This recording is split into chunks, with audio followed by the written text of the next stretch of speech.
দুনিয়ার সফলতায় সফলতা না।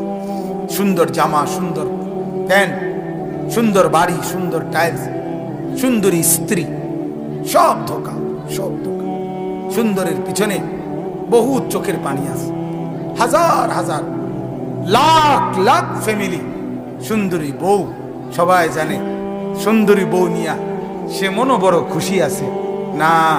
ওই স্বামী রাতের বেলা ডুকরে ডুকরে কাঁদে কাঁদে। আমরা জানি আরে আছে, মানে আমরা জানি।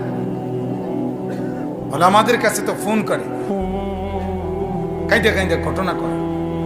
মানুষে না জানে সুন্দরী বিবি কিন্তু পরকীয়ায় আসক্ত। পরকীয়ায় কি আসক্ত। গ্রামকে গ্রাম, গ্রামকে গ্রাম, এলাকাকে এলাকা, বাড়ি বাড়ি, ঘর ঘর জিনার বেবিচারের মহড়া চলছে, অশ্লীলতার বেহায়াপনার আড্ডা চলছে, উলঙ্গপনার আড্ডা চলছে, কোনো নিয়ন্ত্রণ নেই।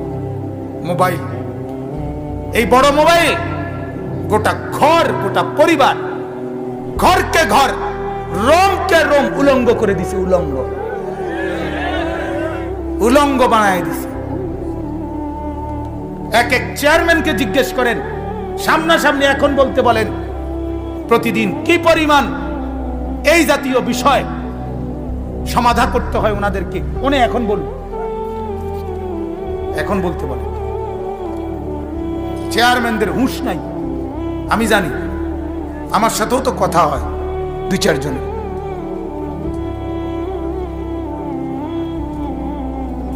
গ্রামকে গ্রাম আমরা এই বড় মোবাইল দিয়া, বিদেশ থেকে ছেলের জন্য মোবাইল, বিদেশ থেকে বউর জন্য মোবাইল, বিদেশ থেকে শালার জন্য মোবাইল, বিদেশ থেকে ননদের জন্য মোবাইল, দেবরের জন্য মোবাইল, সবাই লেগে মোবাইল আনাইছে বড় বড়। আর উলঙ্গ ছবি, নোং বেহায়া, এটা দিয়া ঘরকে ঘর, রোমকে রোম উলঙ্গ হয়ে গেছে। মুসলমান ফিরে আসো, ফিরে আসো মুসলমান। মোবাইলের এই নাফরমানি, উলঙ্গপনার এই নাফরমানি আমাদেরকে ধ্বংস করে ছাড়বে, আমাদেরকে বরবাদ করেছে। আল্লাহ তাআলা বলে বেঈমান, নাফরমান, কাফের, মুশরিক, মুনাফিক, পাপী, তারা যেই মনের চাহিদা মতো, খেয়াল খুশি মতো চলে, আপনি তার অনুসরণ করবেন না। ভাই সমাজে তো এটাই চলছে, মানুষে তো এটাই করতে আছে। হে ভাই, তো এটাই দেখছি, অমক মানুষ, অনেক লোকে তো দেহি এরুমই করে। এটি কোনো কথা না, কথা বোঝেন নাই আপনি? এটি কোনো কথা? মানুষের না আছে দেখে আপনি না আছেন, আপনি কি ছাগল নি? আপনি মূর্খ নি, পাগল নাকি আপনি? আর 10 জন বিড়ি খাই দেখে বুঝে আমি বিড়ি খাইতে হইব, এটা কথা হলো নাকি? আপনি বেকুব দেখে আপনি বিড়ি খান, আমার সমস্যা কি? আপনি বোকা, আপনি আহম্মক। যত বুড়ো মানুষ বিড়ি খায় এগুলো একদম বোকা। যাদের বুড়া হওয়ার পরেও কবরের কথা মনে হইল না, তো তারে আতুরা দিয়ে ফিটলো তো মনে হইতো না। কথা বলেন না কি? নাহলে বুড়া মানুষের আবার কবর মনে হয় না কেমনে বলে?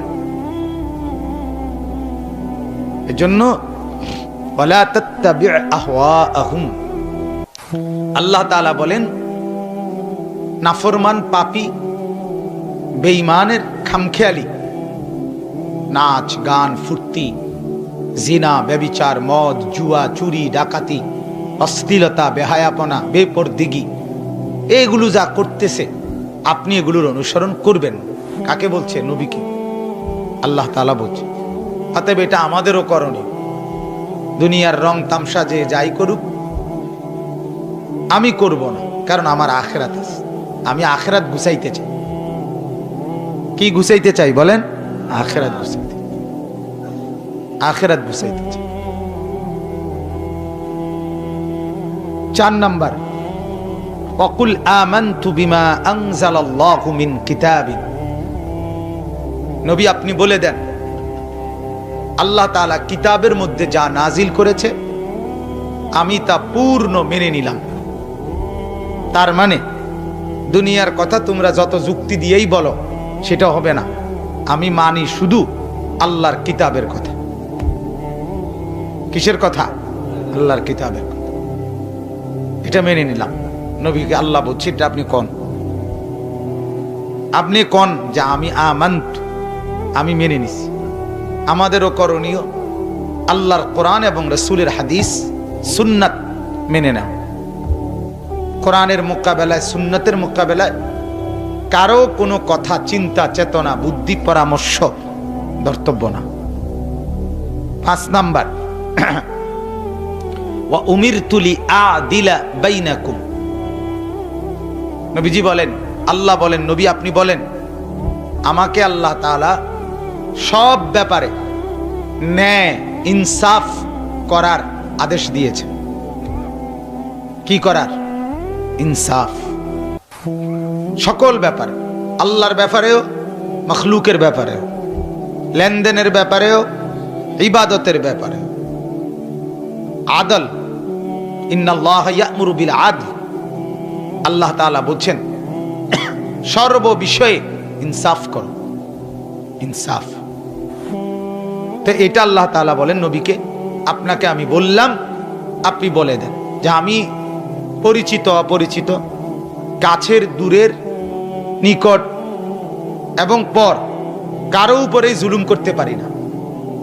এজন্য হাদিসে আছে, নবীজি একদিন বলছিলেন, এক মহিলার চুরির শাস্তি বলছিলেন হাত কেটে দিতে, সম্ভ্রান্ত মহিলা। তো কিছু সাহাবী পরামর্শ দিছিল, ইয়া রাসূলুল্লাহ, মহিলাটা অনেক উঁচু বংশীয়া মহিলা, তারে হাত না কাইটা কবজি অন্য কোনো শাস্তি দিলে ভালো হতো। নবীজি তখন বলছেন, ওয়াল্লাহি লাউ আন্না ফাতিমাতা বিনতি মুহাম্মদ সারাকাত লাকাতাতু ইয়াদাহা। আল্লাহর কসম, যদি আমি মুহাম্মদের মেয়ে ফাতেমাও চুরি করত, আমি মুহাম্মদ নিজে তার হাত কেটে দিতাম। ইনসাফ, সর্বাবস্থায় সমান ইনসাফ কর, এটা আল্লাহ তাআলার আদেশ নবীজির প্রতি, আমাদেরও প্রতি। কয়টা হলো? 5টা।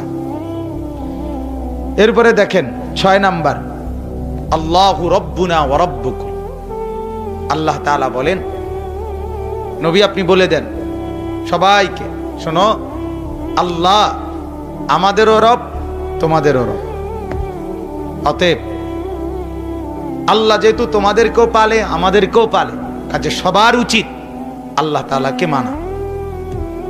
ঠিকই না বলে? যারা বেনামাজি, এই যে যুবক ছেলে যারা তোমরা বসছো কয়েকজন, তোমরাও ভাবো ভাই, আল্লাহ কিন্তু তোমাকেও পালে, আমাকেও পালে। আলহামদুলিল্লাহ, আমার যেদিন অপারেশন হয়েছে সেদিনও আমি নামাজ পড়ছি। শুধু অপারেশনের টাইমে জোহরের নামাজ পড়তে পারি নাই, পরে কাজা পড়ছি। অনেক খুঁজে, ইন্ডিয়ায় নামাজের জায়গা ব্যবস্থা করাও কঠিন। হ্যাঁ, আমরা ইউপি গেছি দেওবন্দ সফরে, উত্তরপ্রদেশ, ভারতে। সেখানে মসজিদে আজান দেওয়া মাইকে সম্পূর্ণ নিষিদ্ধ। দিল্লিতে যেখানে ছিলাম, গরু জবাই করা সম্পূর্ণ নিষিদ্ধ, গরুর গোশত নাই। তাইলে এই জন্য বলা, ফিকির করলে বেঈমানের দেশেও নামাজ পড়া যায়, কারণ জমিন তো আল্লাহর, ঠিক না? আল্লাহ। এই জন্য আল্লাহ তাআলা বলেন, নবী আপনি বলে দেন, আল্লাহু রব্বুনা ওয়া রব্বুকুম। ও দুনিয়াবাসী, আল্লাহ তো তোমাদেরও রব, আমারও রব। অতএব সবার পালনেওয়ালা আল্লাহ, সবার উচিত আল্লাহ তাআলার বন্দেগী করে। 7 নাম্বার, লানা আমালুনা ওয়া লাকুম আমালুকুম। আল্লাহ তাআলা বলেন, এটাও বলে দেন, স্পষ্ট করে বলার পর যদি আমার কথা না মানো, তাহলে শুনে নাও, তোমাদের কর্ম তোমাদের, আমাদের কর্ম আমাদের। অর্থাৎ আমাদের কর্মের ফলাফলও আমরা পাবো, তোমাদের কর্মের ফলাফলও তোমরা পাবে। এজন্য যুবকরা শুনো, বাবা আপনারাও শুনেন, আপনাদের যাদের ছেলে মেয়ে বিবি বাচ্চা নামাজ পড়ে না, তারাও এটার প্রতিফল পাবে, আর যাদের পড়ে তারাও পাবে, কিন্তু সেই প্রতিফলটা সম্পূর্ণ ভিন্ন ভিন্ন। ফারিকুন ফিল জান্নাহ ওয়া ফারিকুন ফিস সাঈর, এর আগের আয়াতেই আছে। একদল জান্নাতি হবে, একদল জাহান্নামী। রং তামসা সবাই ভোগ করে, হালাল স্ত্রী দ্বারা সুখ মেলে, আবার হারাম মেয়ের অবৈধ সম্পর্ক দিয়েও অনেকের তৃপ্তি মেলে, অনেক আনন্দ মেলে।